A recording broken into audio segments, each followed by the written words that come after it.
Good morning guys, good morning mga ka-road trip. Hero Adventure pong muli at kaugnay pa rin ang ating 3 days road trip adventure. Sa probinsya ng Quezon Province ay naghanap tayo ng pinakamalapit na beach resort mula sa Mauban Port upang magpalipas ng oras dahil hapon na tayo nang makabalik sa nasabing daungan ng bangka.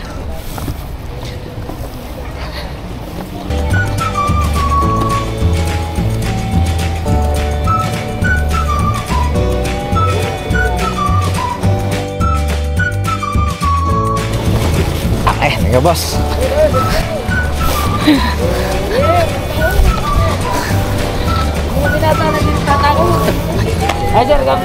At habang kami ay naghahanap ay dito kami napadpad sa Naga Leisure Farm.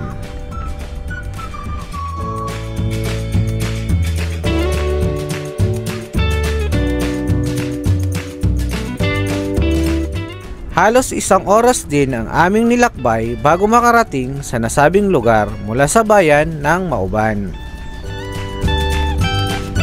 Bago tayo umalis ay pumunta tayo ng Mauban Public Market para bumili ng makakain at dito nga ay nakabili kami ng sariwang malalaking bisugo, pusit at alimango. Yung presyo dito magkano? Ganun din yan. Ganon din ang kilo? Kaya lang pinag-order, gusto mo lang, may gusto mo lang. Ano?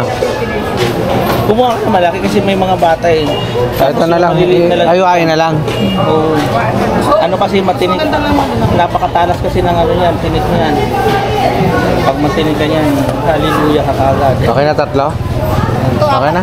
Tatlo lang te? Isang kilo ba? Sa ganito tayo magkano? 2.20 ka na hanap. Ano po? Ilang peraso ba?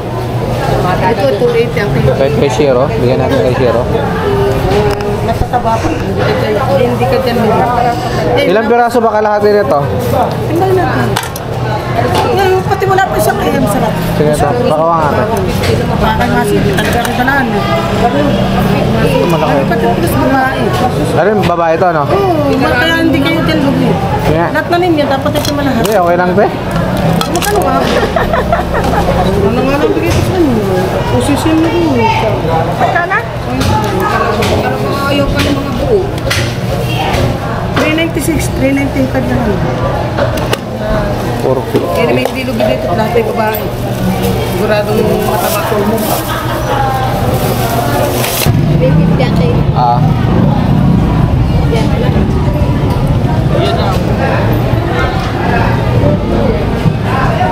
White pa yan. Sige. Dalawa. Di ba matitigas yan? Huwag matatanda na. Ito, pero okay na yan. Ayan, okay na yan, Nay. At habang kami ay nasa biyahe, ay nadaanan namin ang bukal na naglalabas ng malinis na tubig at kumuha na rin kami ng maiinom. Ano yan? Ano? Literal talaga na galing sa ilalim ng lupa? Sa ilalim ng bundok lang yan. Sino naglagay niyan dyan? Wala, natagpuan na lang yan nung gawa na itong kalsada. Tapos inanohan na lang, nilagyan na lang ganyan. Ayos ah. Parang huling tikim ko ng ganyang klaseng tubig, ano ako ah. Parang 6 years old. Dito nagsisi yung mga padadaanan tayo, Ano maraming to, may kabahayan dyan maliliit sa na unahan. hipon. Dito nagsisigib yung mga yan. Yung alin? Yung mga kabahayan dyan. May mga bahay dyan sa unahan. Bakit wala silang tubig? Dito lang kasi malinis na inumin. Maliit. Pero may tubig sila ng mga panghugas. Meron. Kaya inumin dito. Tadpole yan, hindi maliit ng hipon. Yung mga hipon yan. Hipon yan? Yung mga lumalaw lang. Ayan oh. Galing sa bundok yung tubig na pumapatak dito.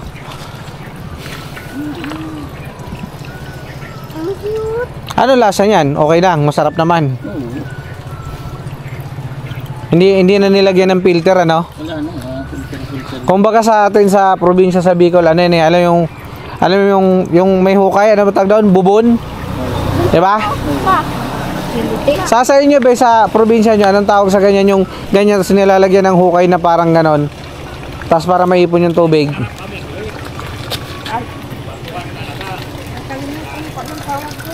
Sa amin ganyan, sa probinsya, yung ano ganyan may natagas na tubig.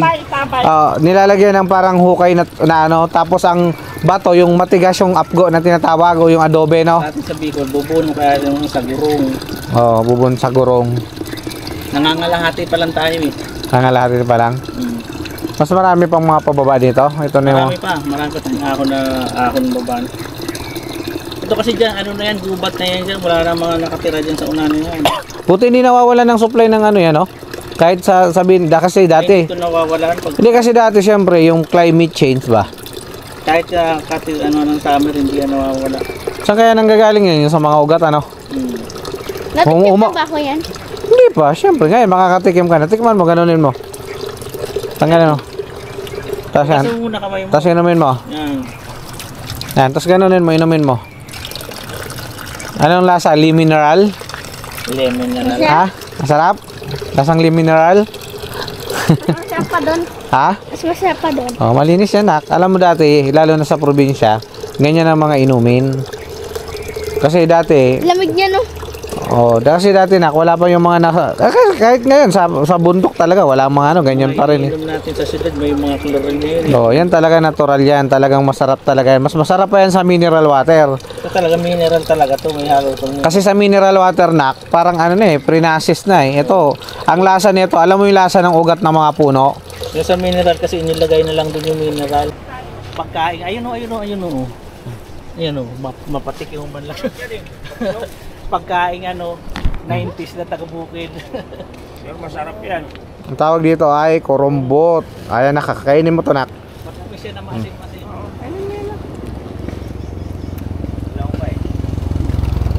Alam mo yung kinakain ni ate na maganto, parang mga buto? Dynamite. Matamis nga siya eh. Kasi hinog sa puno.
Ito guys yung seashore nila, oh. Medyo ano lang siya, mabato. As in, mabato naman talaga siya. Tapos yung ano niya, ito ay nagbo-bonfire. Ayan, medyo dahil sa nagbo-bonfire, parang mas lalong dumumi yung dagat kasi maitim na nga yung buhangin. Tapos may nag-bonfire pa, so lalong umitim. Tapos ito, medyo maraming kalat siya. Hindi naman siya totally kalat guys na ano na basura. Parang mga ano rin to galing din to sa dagat. Mga to yung kahoy. Ito bonfire place yata nila to kaya ganito. Yan mga kahoy. So, pero okay naman siguro siya sa 50 pesos na entrance. Tapos medyo maalon lang ngayon kasi high tide. Yan. Ayun yung ilog guys oh. Yan. Itong part na to guys yun. Ilog siya. Tapos nag-uugnay siya dun sa dagat. So itong part na to hindi siya maalat. Ito dito maalat kasi dagat. So ano siya, konektado siya sa ilog. So ito yung ilog doon. So ayan yung yung makalat. Siguro mas maganda siguro kahit sasabihin na natin na dumi to ng nature, maganda siguro nililinis din to o kinakalahig ng staff nila kasi kahit naman ganito to, pero kung madalas tong linilinis tingin ko okay naman to pero sa palagay ko hindi ito madalas malinis ayan o, daming ano, medyo makalat.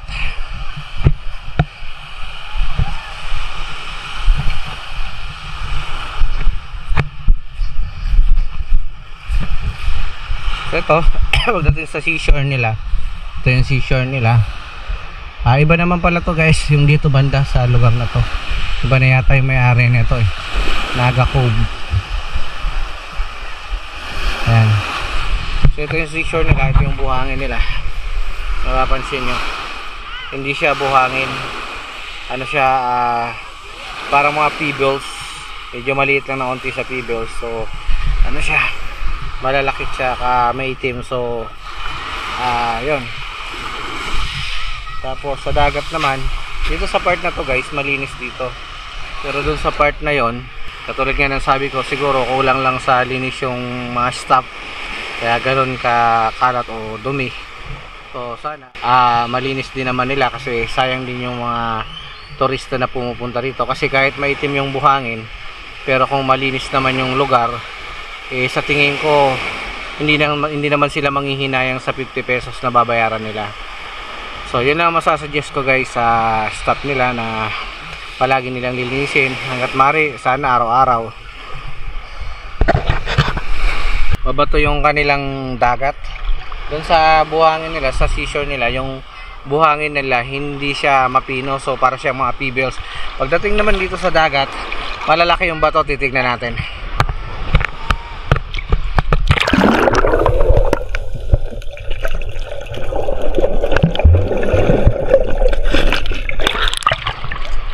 Guys, so pag umapa ka rito na wala kang sapatos, kasi katulad namin, ako, eto nakasapatos ako, ayan,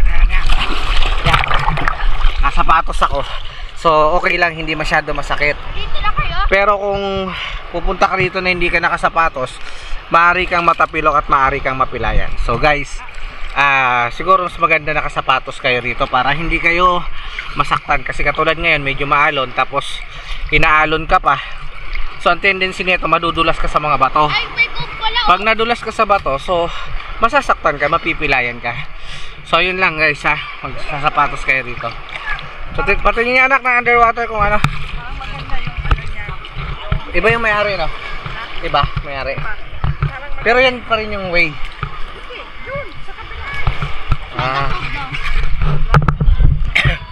Ay oo, yung kanina nag-ano natin.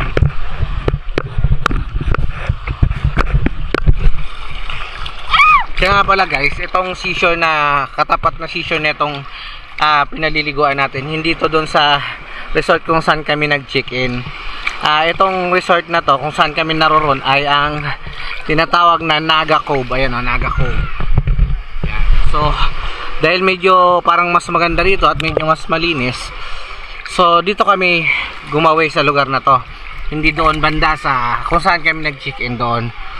So yun, siguro nga kulang lang sa linis ng mga staff. Araw-araw siguro linisin, magiging okay naman yung lugar na yon.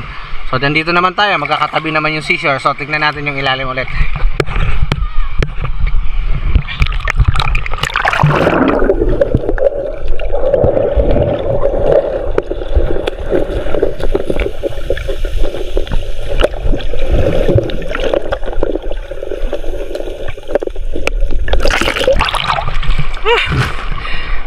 mga ka-road trip, nakita nyo ang lalaki ng mga bato. Tapos kung makapapansin nyo habang nagbibideo ako, sumasayaw ako kasi ang lakas ng alon. So talagang mas maganda talaga na magsasapatos. Saka madudulas yung bato guys, kahit nakasapatos kami, pag napapaapa kami sa bato, nadudulas kami. Yun nga lang, hindi lang kami nasusugatan kasi nakasapatos nga kami. Zero.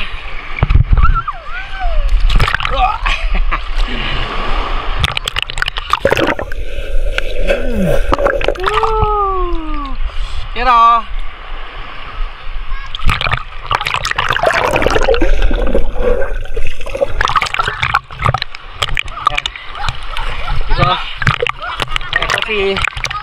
Ito si Shiro, yung aming boss. Ito naman yung kanya na payat, kulang sa kain. Ayun. Oh, kaway dito, kaway. Diba? Pang 2 days. Pang 2 days na namin to. 2 days in a row. Bukas may pupuntahan pa kaming isa. So sinulit-sulit na natin yung pagpunta natin dito sa Quezon Province.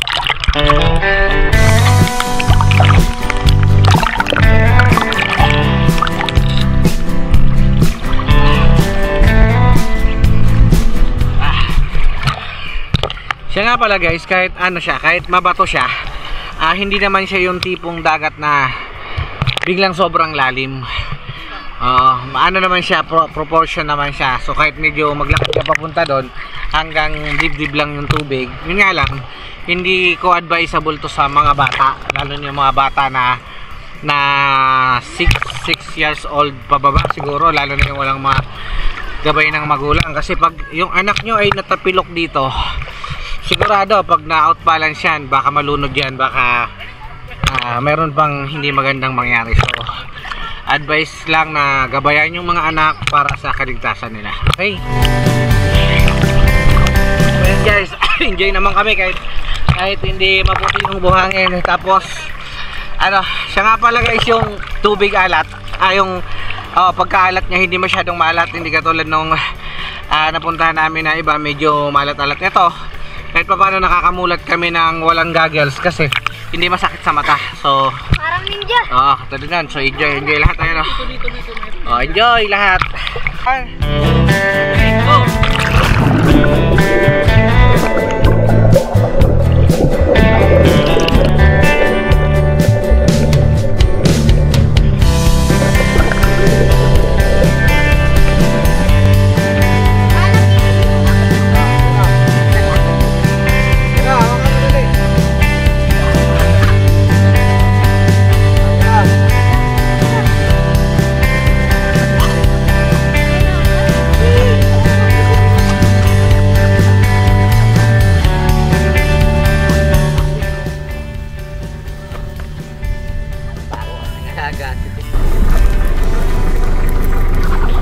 Saan nyo itong mga pato guys, nakikikain na rin sa handa namin. Sinangag na nga lang yung hinahanda namin kasi bahaw.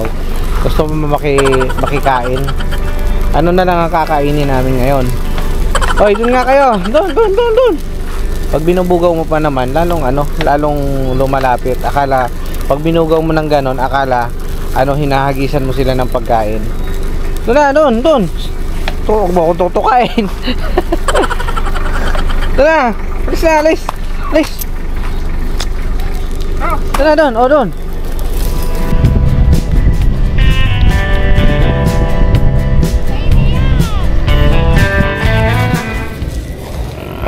Ito sinatawag na komang.